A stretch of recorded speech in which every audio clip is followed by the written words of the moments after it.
নিমাই কেশব ভারতীর কাছে এসেছে, গুরুদেব আপনি আমায় দীক্ষা দিন, সন্ন্যাস মন্ত্রে দীক্ষা দিন। কেশব ভারতী বলছে 24 বছর বয়সে সন্ন্যাস নিতে এসেছ?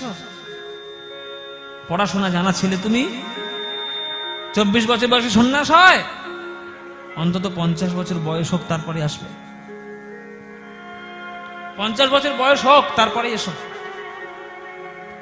নিমাই বলছে গুরুদেব যার হয় তার 4-এ হয়, আর যার হবার নয় তার 4 লক্ষতেও হবার নয়।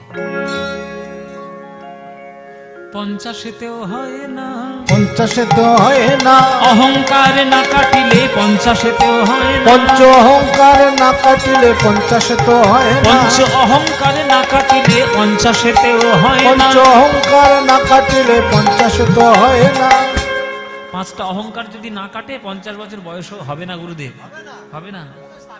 হ্যাঁ 60-এতেও হয় না, 60-এতেও হয় না, ষড়রিপু আছে তাই 60-এতেও হয় না, ষড়রিপু আছে তাই 60-এতেও হয় না। ষড়রিপু থাকলে আর 60 বছর বয়সেরই হরিনাম হবে? হবে না। হ্যাঁ হ্যাঁ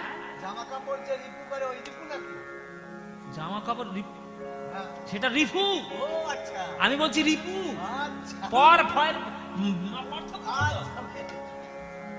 আপনারা যেটা জামা কাপড় কাঁথা করে সেটা রিপু, আর আমি যেটা বলছি সেটা রিপু।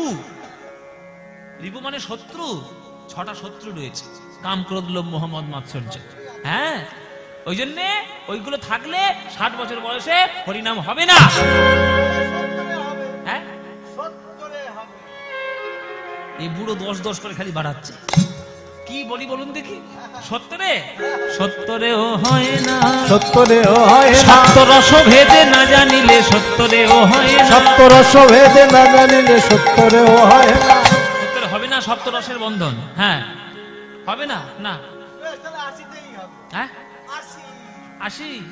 80-তেও হয় না, 80-তেও হয় না, অষ্টপাশ না কাটিলে 80-তেও হয় না, তোমার অষ্টপাশ না কাটিলে 80-তেও হয় না, 80-তে আসিও না, 80-তেও হয় না, 80-তে আসিও না, 80-তেও হয় না। 80-তে আসিও না সিনেমা দেখেছে? দেখেননি? ভানু বন্দ্যোপাধ্যায়ের সিনেমা 80-তে আসিও না। হ্যাঁ সেই পুকুরে পড়ে জোয়ান হয়ে যাবে। হ্যাঁ হ্যাঁ হ্যাঁ পুকুরে পড়ে সে সব জোয়ান হয়ে যাবে না, বলে আমি জল পুলিশের আন্ডারে এখন। হ্যাঁ ওই হচ্ছে ওই সিনেমা। ওই 80 বছর বয়সে আসা যাবে না, বলে কেন? বলে অষ্টপাশ আছে, ঘৃণা, লজ্জা, ভয়, মান, কুল, শীল, জাতীয় অভিমান, এই অষ্টপাশের বন্ধন থাকলে 80-তে হয় না। না না ও সব নয়, এই হচ্ছে অষ্টপাশ। তাহলে কি হবে বলো?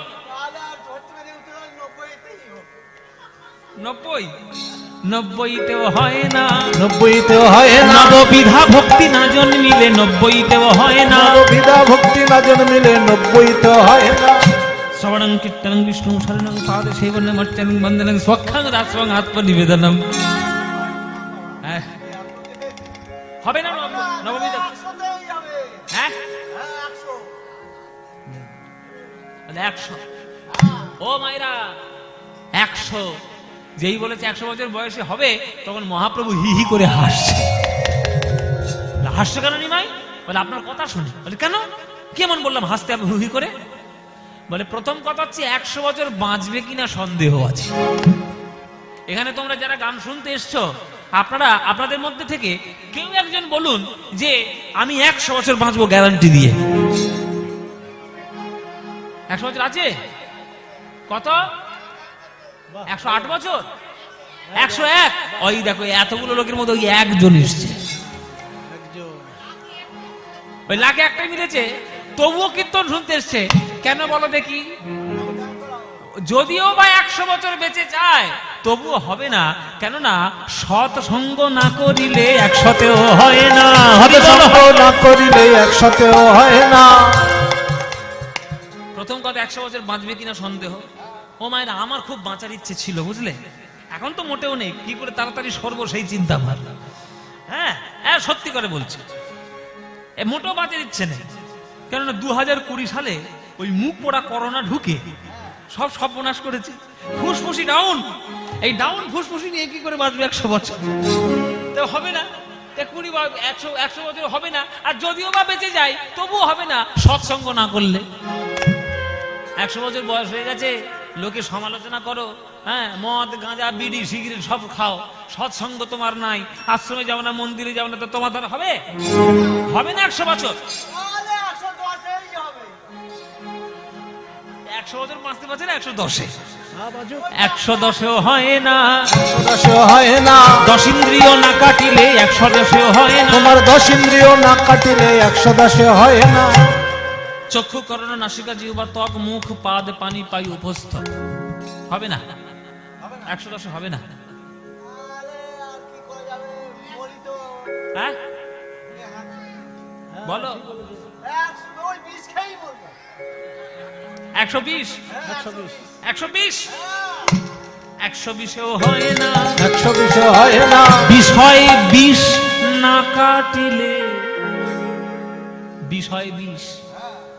সারা জীবন টাকা পয়সা নিয়ে শুধু রোজগার করেছে, মানে কোনো কিছু কথা এলেই আগে টাকার চিন্তা, এই টাকা আমার কি করে লাভ হবে, হ্যাঁ, এই সারা জীবন বিষয় আসলে চিন্তা করতে করতে এমন হয়েছে যে 120 বছর বয়স হয়ে গেছে, ব্রাহ্মণ বৈষ্ণব এসে বুকের উপর গীতা রেখেছে, তুলসী পাতা দিয়েছে, আর বলছে বাপরে এবার মরবি, এই কিছুক্ষণ পর 58 কেটে নিয়ে যেতে হবে, হ্যাঁ, শ্মশানে নিয়ে যেতে হবে, সুতরাং আর বেশি দেরি করিস না, বল হরি বল হরি বল হরি বল। সে তখন মরণের বিছানা ছেড়ে উঠে বলছে না, এখন আমার 2 বিঘে জমি পাওনা আছে, কবে পাবো বলো। এই হচ্ছে বিষয় বিষ, মানে একটু পরে সে মরবে, সে 2 বিঘে জমি চিন্তা করে মরছে। আর ব্রাহ্মণ বৈষ্ণব বলছে তুই একটু হরি বল, বল না হরি বল বল না। এই হচ্ছে আমাদের স্বভাব, এই হচ্ছে আমাদের স্বভাব। মায়েরা, ওই জন্য অভ্যাস করতে হয় নাম ছোটবেলা থেকে, অভ্যাস না থাকলে মরণের সময় নাম মুখ দিয়ে বেরোবে না। ফ্ল্যাটের কথা মনে পড়বে, গাড়ির কথা মনে পড়বে, টাকার কথা মনে পড়বে, হরি নামের কথা মনে পড়বে না, পড়বে না। তাই 120-এও হয় না, 120 হয় না। বিষয় বিষ না কাটিলে 120-এও হয় না। তোমার বিষয় বিষ না কাটিলে 120 হয় না। বিষয় বিষ না কাটিলে হরি হরি না বলিলে, বিষয় বিষ না কাটিলে হরি হরি না বলিলে, বিষয় বিষ না কাটিলে হরি হরি না বলিলে, বিষয় বিষ না কাটিলে হরি হরি না বলি, বিষয় বিষ না কাটিলে হরি হরি না বলি, বিষয় বিষ না কাটিলে হরি হরি না বলি। 120-এও হয় না, 120 হয় না, 120-এও হয় না, হবে না। কেশব ভারতী হাত জোর করে বলছে আমার অন্যায় হয়েছে নিমা, আমার ঘাট হয়েছে, তোমার সঙ্গে তর্ক করতে যাওয়াটা আমার বৃথা, যাও মুন্ডন করে এসো যাও। ও মায়ের মুন্ডন মানে নাড়া হয়, তা যারা নাড়া করে বা যারা চুল কাটে তাদেরকে কি বলে? নাপিত। তখন বলছে গুরুদেব কার কাছে যাব? কেশব ভারতী বলে দিলেন মধু পরামানিকের কাছে যাও। আচ্ছা, এইখানে আপনারা চিন্তা করুন যে কাটোয়া অত বড় একটা শহর, ওই মধু পরামানিক ছাড়া আর কোনো নাপিত নেই? ওই একখানা নাপিত আছে, আরো তো থাকবে, তাদের কাছে পাঠালো না, মধু পরামানিকের কাছে পাঠালো কেন? না, মধু পরামানিকের একটা নিয়ম ছিল, ফেলো করি মাখো তেল আমি কি তোমার পর, মানে পয়সা ছাড়া সে কারোর মাথায় খুর ঠেকাবে না।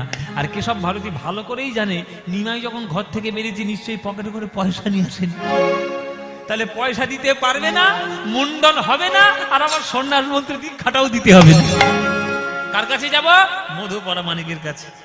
এইটা হচ্ছে মধু পরামানিক। এ মধু, মুখটা দেখো মধুর মতো। এ মধু, এ মধু, আমাকে একটু মুন্ডন করিয়ে দিবি বাবা? হ্যাঁ।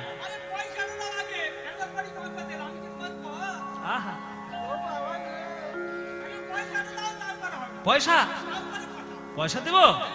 এই রে, পয়সা তো নিয়ে আসিনি রে বাপ, টাকা পয়সা সোনা দানা করি এসব তো কিচ্ছু নিয়ে আসিনি, পয়সা আমি দিতে পারবো না, তবে পয়সার পরিবর্তে একটা কথা দিয়ে যাই, তোকে আমি ভব নদী পার করে দেব। হ্যাঁ, আমার তো ওইটাই কাজ, আমি পারাপার করি। একবার পার করিয়েছিলাম যখন ছিলে মাতৃ জঠরে, ঊর্ধ্ব পদে হেঁট মুন্ডে বলেছিলে গোবিন্দ পার করো বলে, সেদিন পার করিয়েছিলাম। আরেকদিন পারে করাবো, যেদিন জগৎ ছেড়ে চলে যাবে বলো হরি হরি বলে বলতে বলতে সেই দিনই আমি পার করিয়ে দেব মধু। তাহলে মুন্ডনটা করাই, নদী যখন পার করাবে বলেছি মুন্ডন করাই, মুন্ডন করাতে গিয়েছে, খুর নিয়ে মাথায় দিয়েছে টান, চুল কিছুতে কাটে না, চুল কাটে না। চুল কাটছে না কেন? ভূতে ধরলো নাকি রে বাবা শানের মধ্যে, খুরের মধ্যে? তখন প্রভু বললেন যে তুই বললি যে বামুনের নাপিত, বামুনের মাথায় হাত দিতে গেলে বামুনের পায়ে আগে হাত দিতে হয়, জানিস না? তুই আমার পায়ে না আগে প্রণাম না করে তুই মাথায় হাত দিলি, চুলটা কাটবে কি করে? ও আমার ভুল হয়ে গেছে প্রভু, তাহলে প্রণাম করি। এই বলে প্রণাম করতে গেছে, যেই প্রণাম করতে গেছে পায়ের তলায় দেখছে শঙ্খ চক্র গদা পদ্মের চিহ্ন রয়েছে নিমাইয়ের পায়ের তলায়। চমকে উঠল মধু, মনে মনে ভাবলো এ তো নারায়ণের পায়ের তলায় চিহ্ন, তাহলে নিমাইয়ের পায়ের তলায় এলো কি করে? তাহলে নিমাই কি আমার নারায়ণ? হে কৃষ্ণ করুণা সিন্ধু দীনবন্ধু জগৎপতে গোপেশ গোপিকা কান্ত রাধাকান্ত নমস্তুতে।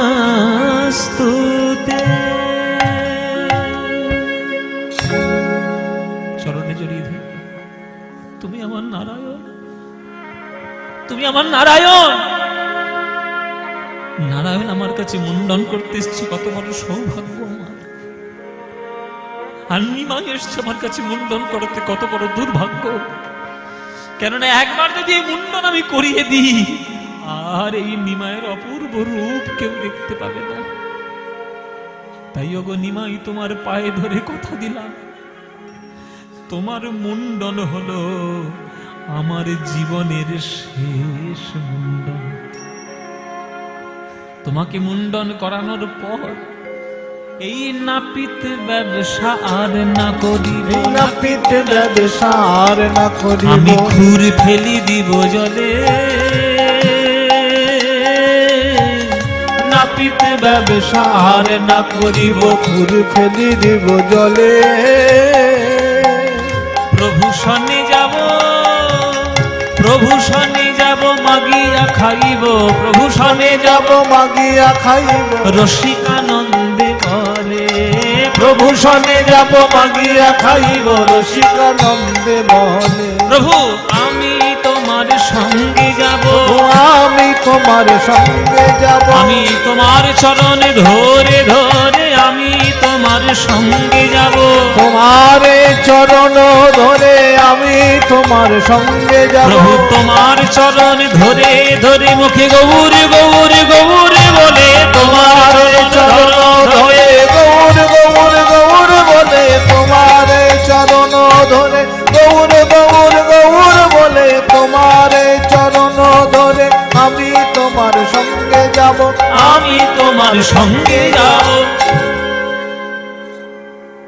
ওদিকে গঙ্গাধর নদীর থেকে সাঁতার দিয়ে আসছে, নিমাইকে সে সন্ন্যাসী হতে দেবে না। কেশব ভারতী দেখছে মুন্ডন হয়ে গেছে। ও নিমাই, কোন মন্ত্রে দীক্ষা দেব তোমায়? মন্ত্র আমি ভুলে গেছি। নিমাই বলছে মন্ত্র ভুলে গেছেন? তাহলে আমার গতকাল স্বপ্নে রাত্রে আমি একটা মন্ত্র পেয়েছি, দেখুন তো এটাই সন্ন্যাসীর মন্ত্র কিনা। হ্যাঁ তুমি মন্ত্র পেয়ে গেছো, কই দেখি শোনাও আমার কানে।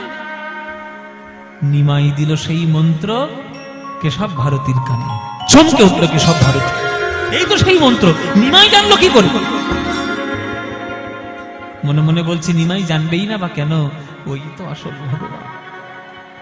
তাহলে তুমি যখন জানতে পেরেছো, এবার এসো তোমার কানে আমি বলে দিই সেই মন্ত্র। বলে দিল সেই মন্ত্র। আজ সন্ন্যাস মন্ত্রে দীক্ষা হলো আমার নিমায়ের। মন্ত্রদান করার পর আজ কেশব ভারতী করজোরে বলছে, ওগো নিমাই, বলো দেখি নিমাইকে কার গুরু? বলো দেখি নিমাইকে কার গুরু? বলো বলো নিমাইকে কার গুরু? বলো বলো নিমাইকে কার গুরু? বলো তুমি গুরু না আমি গুরু? বলো দেখি নিমাইকে কার গুরু? তুমি গুরু নাই আমি গুরু, বলো দেখি নিমাইকে কার গুরু? আসলে আসল কথা কি জানো? আসলে তুমি হলে এই জগৎ গুরু, কৃপা করে আমায় করলে গুরু। তুমি হলে জগৎ গুরু, কৃপা করে আমায় করলে গুরু, তুমি হলে জগৎ গুরু। কৃপা করে আমায় করলে গুরু, তুমি হলে জগৎ গুরু। বলো দেখি নিমাই কে কার গুরু, বলো বলো নিমাই কে কার গুরু। অদ্বৈত নাম তোমার শ্রীকৃষ্ণ চৈতন্য, তুমি শ্রীকৃষ্ণ চৈতন্য। কৃষ্ণ নাম দিয়া জীবের করাও তুমি ধন্য, তুমি ধন্য। হরি নাম দিয়া জীবের করাও তুমি ধন্য, করাও তুমি ধন্য। কৃষ্ণ নাম দিয়া জীবের করাও তুমি ধন্য।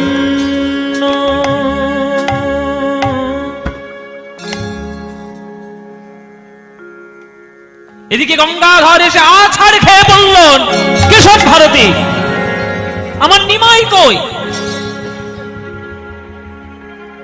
কেশব ভারতী দেখিয়ে দিলেন, ওই তো তোমার নিমাই। এই আমার নিমাই, এই আমার নিমাই? না না, এই আমার নিমাই হয় কি করে? আমার নিমার কি সুন্দর দেখতে ছিল, কাঁধ পর্যন্ত কোঁকড়ানো চুল ছিল, সেগুলো কেটে দিয়ে আপনি কি সর্বনাশ করেছেন? আমার নিমাইয়ের কোনো নাম দিয়েছেন নাকি? বলে হ্যাঁ দিয়েছি। কি দিয়েছেন? শ্রীকৃষ্ণ চৈতন্য। কি নাম দিয়েছেন? ওই যে বললাম শ্রীকৃষ্ণ চৈতন্য। যতবারই বলছে শ্রীকৃষ্ণ আসতে বলছে, চৈতন্য জোরে বলছে। চৈতন্যটাই শুনতে পেয়েছে, শ্রীকৃষ্ণটা শুনতে পায়নি। চৈতন্য, একটা চৈতন্য নাম পাওয়ার জন্য তুমি আমাদের সবাইকে বঞ্চিত করে চলে এলে নিমাই। হাজার হাজার ভক্তগণকে তুমি কাঁদিয়ে তুমি আমাদেরকে ছেড়ে চলে এলে। আমি তোমার সঙ্গে কথা বলবো না নিমাই।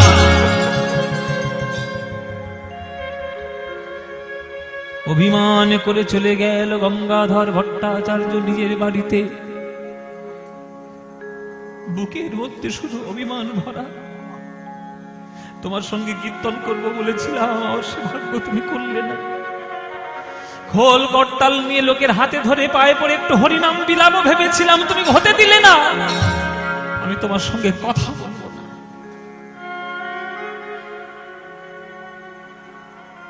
বেশ কয়েক বছর পর, মানে প্রায় 6-7 বছর পর, চৈতন্য নামে পাগল হলো আমার গঙ্গাধর ভট্টাচার্য মায়েরা। পাড়ার লোকেরা যদি তাকে ডাকে, ও গঙ্গাধর, সাড়া নেই। ও ভট্টাচার্য মশাই, সাড়া নেই। ও পণ্ডিত মশাই, সাড়া নেই। ও ঠাকুর মশাই, সাড়া নেই। কেউ যদি একবার বলে ফেলে, ও চৈতন্য দাস, হ্যাঁ কে আমায় ডাকলো, মানে চৈতন্য নাম, এটাই তার এত প্রভাব ফেলেছে। একদিন মধ্যরাত্রে উঠে ফুপিয়ে ফুপিয়ে কাঁদছে। তারও স্ত্রীর নাম ছিল লক্ষ্মীপ্রিয়া। লক্ষ্মী বলছে, স্বামী তুমি কাঁদছো কেন? বলে, আমার নিমাইয়ের জন্য মন কেমন করছে লক্ষ্মী। কতদিন দেখিনি, কতদিন আমার নিমাইকে আমি দেখিনি। লক্ষ্মীপ্রিয়া বলছে, তো কাঁদছো কেন? তোমার নিমাই তো এখন পুরীতে থাকে, যাও না পুরীতে গিয়ে দেখে এসো না। তুমি যদি আজ্ঞা দাও স্বামী, তোমার সঙ্গে সঙ্গে আমি একটু যেতে পারি। জগন্নাথ দেখা হবে, আর আমার শ্রীকৃষ্ণ চৈতন্যকেও দেখা হবে। তুমি যাবে লক্ষ্মী? হ্যাঁ যাবো, যাবো না কেন? তুমি আজ্ঞা দিলেই আমি যাবো। তাহলে চলো, আমরা দুই স্বামী স্ত্রী মিলে যাই, নিমাইকে দেখে আসি। স্বামী স্ত্রী মিলে আজকের পুরী ধামে চলেছে নিমাইকে দর্শন করার জন্য। কোথায়? পুরী ধাম। চলুন মায়েরা, তাহলে আমরাও একটু পুরী ধাম যাই, নিমাইকে দেখে আসি কোথায় আছে।